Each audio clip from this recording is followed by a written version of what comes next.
is, what are some ways to show resilience in the face of a setback? So I would say one of the ways to show resilience in the face of a setback is you're gonna you need to just show up for work and do your job. In other words, some people allow themselves to get depressed or they're afraid of the feedback. And the worst thing I think you can do is hide. Now, you can be humble. Like, it's not a time to be blowing your own horn or asking for new raises or assignments or things like that. But you can't cringe away. In other words, if you act like a criminal and like a failure, everyone will let you. If you act like, yeah, that happened, but I'm going to fix it and move on, people will say, oh, he fixes it and moves on. She fixes it and moves on. I would say, and I'm going to tell a couple of the stories of my greatest setbacks at Amazon. The number one thing I did to overcome those setbacks was I fixed them quickly. So I worked long hours. I came in, I was present, I was visible, and I got the problems fixed. And when people ask who did it or what got screwed up, I said, we made a mistake. I made a mistake. And that really changes. If you just think about how you react with others, hey, Kristen. Yeah, we'll post the link for questions again. So let's see. I can do that. There you go. There's the link for questions, or you can do it in the overlay. All right. Anyway, so there you have it twice. All right. What are some ways to show resilience? If you're overcoming a setback, basically you have to be present, fix it, own it, and then move on. You don't want to be apologetic forever. You want to treat a setback like, yes, there was a mistake. I learned from it. I'm willing to adjust, but now I'm here doing my job. The last thing I would say, though, is if you do all these things and it becomes clear that you're a leper in the organization, that people aren't going to give you a break, give you another chance, particularly if you've lost the support of your direct boss, then that's finally the time to get out. But even then, I wouldn't run away till the problem is fixed. Whatever went wrong, I would own fixing it for myself, but also just because I think that's the right way to be stronger. So hopefully that answers the question, what are some of the ways to show resilience? Look, it doesn't answer it enough, I've realized. A point I'm going to be making next week, I'm doing a show next week about how to get to do the job you love, how to get to do a job that you really like, and to do whatever it is you dream of doing. If that's what you want to do, what you can do in that circumstance is to show resilience, realize your career is long. And so if you're going to have a long career, you don't have to win immediately. Resilience equals patience at some level. You can show resilience by simply doing your job and being consistent over a little bit of time and not letting what happened throw you off your game. So that's my fundamental advice. All right. Let's go to the next question. And that question is, what did you apply from competing in a sport to the business world regarding setbacks? That's a great question. And I can think of a setback that'll be a great story there. So I play ice hockey, pretty competitive sport. I still play. And a few of the people who come on the broadcast are actually, they play with me. So they're on one of my teams. But the thing I can think of is it's been a while now, 5, 6 years ago, maybe longer, maybe 7 years ago, time flies, I was captain of Amazon's ice hockey team, which is not the honor it might sound like. We simply used the Amazon name, and we had a pickup team in the beer league, and I was captain. But if you know anything about ice hockey, it's the responsibility of the captain to protect his team and to stand up for his team members. And I was playing on a team with a bunch of really talented young players out of Canada, because we're in Seattle and we hire a lot of people from Canada. And another team took a cheap shot at one of the younger players on my team. And I immediately went after that guy. Long story short is we ended up in an altercation at the boards. And the setback I thought of after the game was at that time I was like a 44-year-old executive at Amazon. I was thinking, what the hell am I doing getting in a fight with some random guy I don't know up against the boards in an ice hockey game? I'm out of my mind. Like, what am I doing? And so I thought about that, and I just thought, this is not what I'm supposed to be doing. And that was a setback in the sense that I chose in that case to get out of the role that was putting me in a situation to fail. And that's actually a specific lesson. Having issues with the question extension on mobile. Okay. So we had to do some modifications to the extension to make them work this way, and they might not have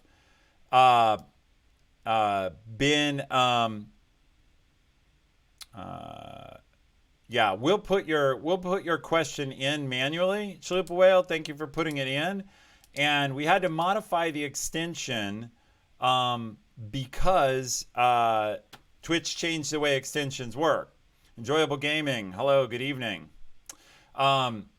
So we had to change the way the extension works because Twitch made changed the way extensions work, and it's possible we broke it on mobile.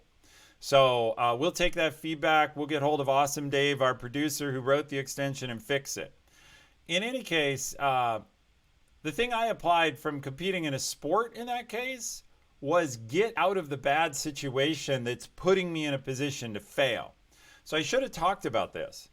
If you're having setbacks because you're in a role that doesn't fit your skills, you should make a change. You either need to learn the skills and master the skills, or you need to get out of that situation.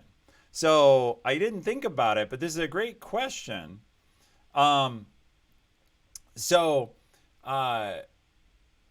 It's a great question because it raises the point, should you get out of a bad role?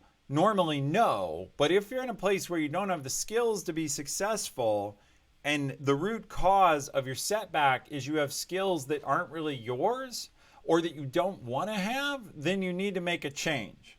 And I decided that as an executive, I didn't want to be in fights with random people in ice hockey. And so I got out of the captain role and I started playing only with friends that I didn't have to worry about that anymore. And so that's making a change to get away from the problem. Let me think about what else I might have learned from sports that I could apply here. Sports are about teamwork, so they are about relying on your team. So I think that's another thing you can do, is recognize, look, if am I struggling because I'm either not paired up with the right person or not on the right team? You have to think about your team and think about the team dynamic. And look, I've talked about owning your failures, but if your failure wasn't really just you, you may need to talk to your team about it without accusing anybody and getting them to be different. So that's a big thing. Probably some other people have better lessons from team sports. I never played team sports with a coach as a kid very much. And the coaches I had, I don't think were great role models. So they were kind of doing it because they needed to for kids' sports. So, what else would you apply from competing in a sport? I don't have any more answers, but I welcome chat. All right, keep the questions coming. Ganeen, I'm glad you don't have a question, but you're getting a lot out of it. Welcome in. Appreciate you being here. Let's, by the way, we're far enough into the broadcast to take a break and do the daily question or the weekly question. So this is always fun for chat. Everybody gets to play along. If you haven't said anything in chat yet, this is your chance. What we do is every week when I do a broadcast, we take a question off Arthur Aaron's list of 36 questions that build a deeper community. And we've done the first 4. We're now on number 5. Kyle, I see your comment. That's a good thing from what you can get out of sports. I like both things you say here. Pushing yourself hard, push yourself past what you think you can handle. I think team sports also give you the idea of I'm going to work harder than I would have for myself because I don't want to let the team down.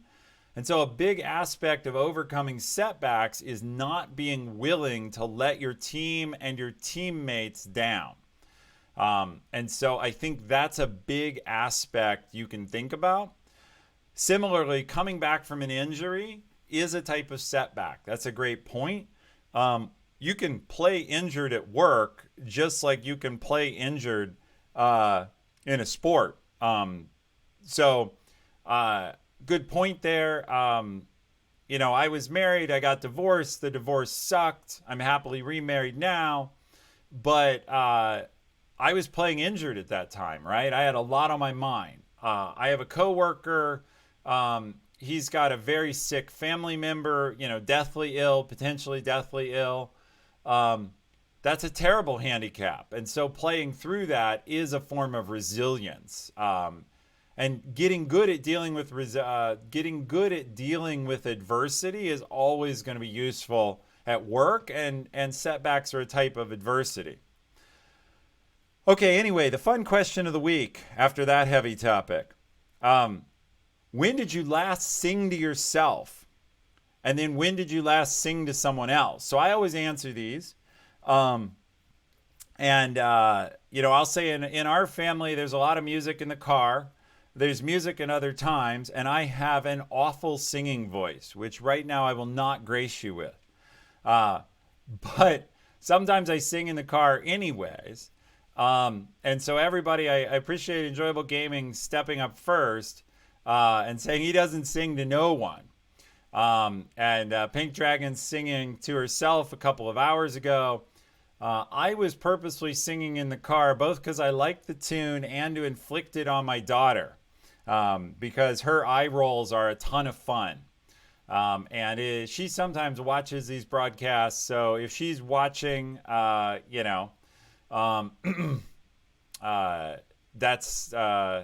for you. But I was singing to her. And since there were other people in the car, I was both singing to myself and others.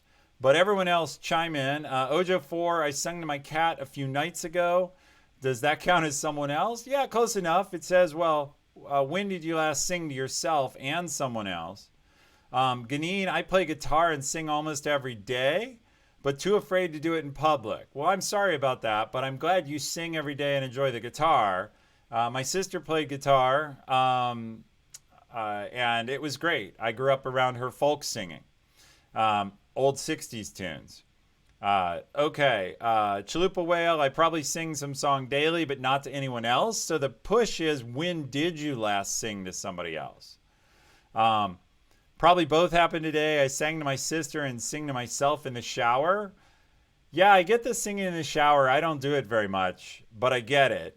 Kristen, about 10 minutes ago. Kristen has young kids.